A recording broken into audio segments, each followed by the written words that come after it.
Hi friends, welcome to Aara's little kitchen. நாங்கள் நல்லா இருக்கோம், நீங்கள் நல்லா இருக்கீங்களா? இன்றைக்கி நம்ம சுவையான பெப்பர் சிக்கன் எப்படி செய்யுதுன்னு பார்க்கலாம். வீடியோக்குள்ளே போகிறதுக்கு முன்னாடி நம்ம சேனலை சப்ஸ்கிரைப் பண்ணிக்கோங்க.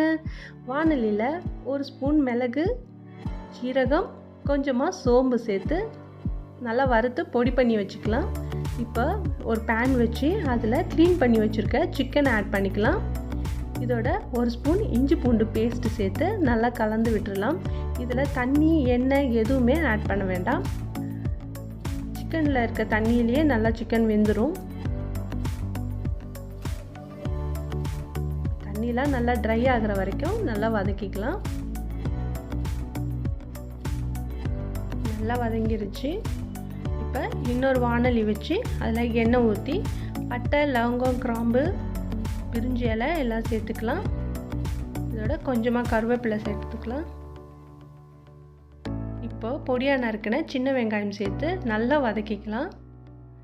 நம்ம ஆல்ரெடி இஞ்சி பூண்டு பேஸ்ட்டு சிக்கன்லேயே ஆட் பண்ணியிருக்கோம், ஸோ இதில் போடணுன்ற அவசியம் இல்லை. இப்போ சிக்கனை இதோட சேர்த்துக்கலாம். சேர்த்து நல்லா கலந்து விட்டுடலாம். நல்லா கலந்து விட்டுட்டு டிஷ்க்கு தேவையான அளவு உப்பு, நம்ம ஆல்ரெடி அரைச்சி வச்ச மிளகு ஜீரக பொடி ஆட் பண்ணி நல்லா கலந்து விட்டுடலாம்.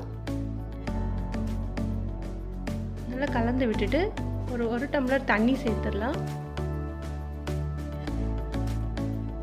தண்ணி சேர்த்து ஒரு 5லேருந்து 10 நிமிஷம் வரைக்கும் கொதிக்கட்டும். நல்லா சுட சுட தக்காளி ரசம் வச்சுட்டு இதை சைட் டிஷ்ஷாக வச்சுன்னு சாப்பிட்டா சூப்பராக இருக்கும். ட்ரை பண்ணி பாருங்கள். சுவையான பெப்பர் சிக்கன் ரெடி. இந்த டிஷ் உங்களுக்கு பிடிச்சிருக்கா? லைக் பண்ணுங்கள், கமெண்ட் பண்ணுங்கள், ஷேர் பண்ணுங்கள். நம்ம சேனலை சப்ஸ்கிரைப் பண்ணிக்கோங்க. தேங்க்யூ ஃபார் வாட்சிங். Have a good day.